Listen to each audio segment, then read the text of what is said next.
Triple R cinema తర్వాత junior NTR global star గా మారిపోయాడన్న విషయం తెలిసిందే.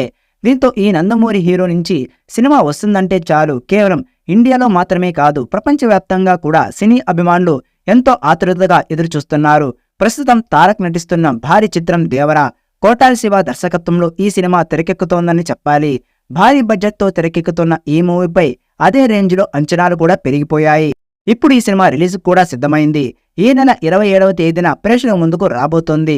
ఇప్పటి వరకు ఈ చిత్రం నుండి విడుదలైన టీజర్స్, 3 పాటలు అలాగే ట్రైలర్ కి అద్భుతమైన రెస్పాన్స్ వచ్చింది.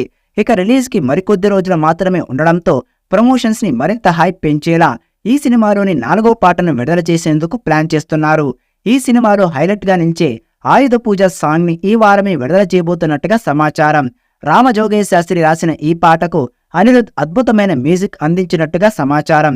ఈ పాటలో ఎన్టీఆర్ అలాగే సైఫ్ అలీ ఖాన్ 100 మంది డాన్సర్లతో దుమ్మురెప్పే డాన్స్ వేసి విజువల్ వండర్ గా ఈ పాటను తీర్చిదిద్దినట్టుగా తెలుస్తోంది. ఈ పాట మీద భారీ అంచనాలున్నాయి. అందుకే ఈ పాటను విడుదల చేస్తే ఖచ్చితంగా సినిమా మీద అంచనాలు మరింత తారాస్థాయికి వెళ్ళిపోతాయి. దాంతో ఈ పాటను అతి త్వరగా విడుదల చేసేందుకు ప్లాన్ చేస్తున్నారు. ఈ వారమే ఆయుధ పూజ సాంగ్ ప్రేక్షకుల ముందుకు రానుంది. మరి ఈ పాట విడుదలైన తర్వాత దేవర సినిమాపై ఎలాంటి అంచనాలు పెరుగుతాయో చూడాలి. సోషల్ మీడియా ఓపెన్ చేస్తే చాలు ఇక దేవర మూవీ ప్రమోషన్స్ కి సంబంధించిన వీడియోలు, ఫోటోలు దర్శనమిస్తున్నాయి.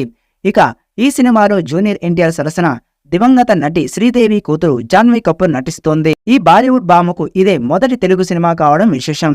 ఇటీవల ఒక ప్రమోషన్ ఇంటర్వ్యూలో పాల్గొన్న జూనియర్ ఎన్టీఆర్ దేవర సినిమాలో ఒక బిగ్ సర్ప్రైజ్ ఉండబోతుందని ఒక క్రేజీ న్యూస్ చెప్పాడు.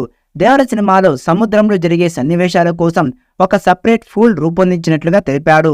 వాటర్లో దాదాపు 35 రోజుల పాటు షూటింగ్ జరిగిందని, దీనివల్ల అవసరమైన దానికంటే కూడా కొంత ఎక్కువగానే ఖర్చయిందని ఆయన తెలిపాడు. ఈ సీక్వెన్స్ సినిమాకు చాలా ముఖ్యమంటూ తెలిపారు. అయితే ఈ సినిమాలో ప్రేక్షకులు ఊహించని ఒక పెద్ద సర్ప్రైజ్ ఉంటుందని, ఆ సర్ప్రైజ్ చూసి ప్రేక్షకులు ఎలా ఎంజాయ్ చేస్తారో చూడాలని ఎంతో ఆతృతగా ఉన్నట్టుగా ఎన్టీఆర్ తెలిపారు. దీంతో దేవర మీద అంచనాలు మరింతగా పెరిగిపోయాయి. దాదాపు 400 కోట్లతో నిర్మించిన ఈ సినిమా 1000 కోట్ల టార్గెట్ తో బరిలోకి దిగుతోంది. మరి ఎన్టీఆర్ దేవరాతో ఆ టార్గెట్ ని అందుకుంటాడా లేదా అన్నది చూడాలి.